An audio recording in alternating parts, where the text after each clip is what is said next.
Aziz Özbek Dostlar. Chers compatriotes, chers amis, à l'aube de cette nouvelle année 2025, c'est avec une grande joie que je vous adresse, au nom de toute l'ambassade de France, mes vœux les plus sincères pour vous et pour vos proches. Je forme le souhait que cette année vous apporte bonheur et succès. L'année qui s'achève a été une fois de plus marquée par des avancées importantes dans les relations entre la France et l'Ouzbékistan. Sur le plan économique, d'abord, il y a eu l'inauguration, le 24 avril 2024, de la nouvelle chambre de commerce et d'industrie France-Ouzbékistan. C'est la concrétisation d'un engagement qui avait été pris par le président de la République française et par le président d'Ouzbékistan lors de la visite historique faite par le président Macron à Samarcande en novembre 2023.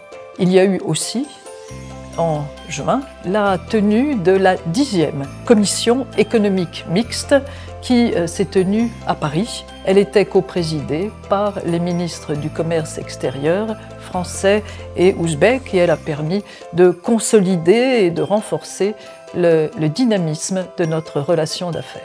Sur le plan sportif ensuite, 2024 a été une année de grande fierté pour la France comme pour l'Ouzbékistan. Les Jeux olympiques et paralympiques de Paris ont été le théâtre de succès historique pour nos deux pays et je tiens à renouveler mes félicitations aux athlètes et para-athlètes ouzbeks. Ils ont brillé sur nos stades, sur les écrans, sur les podiums. 13 médailles olympiques ouzbeks, dont 8 d'or. 26 médailles paralympiques ouzbeks, dont 10 d'or. C'est une superbe moisson. Et pour cela, je vous dis Barshan Gizga Ofarin. Enfin, sur le plan culturel, la langue française a été mise à l'honneur.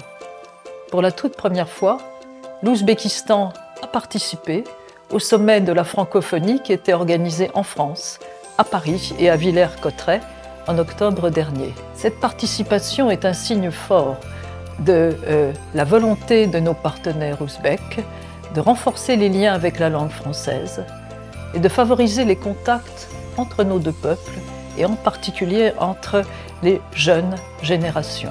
Je rappelle à cet égard que l'Ouzbékistan est le pays le plus francophone d'Asie centrale.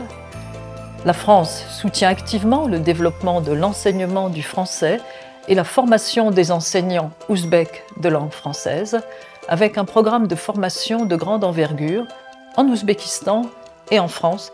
Et ce programme est unique dans la région.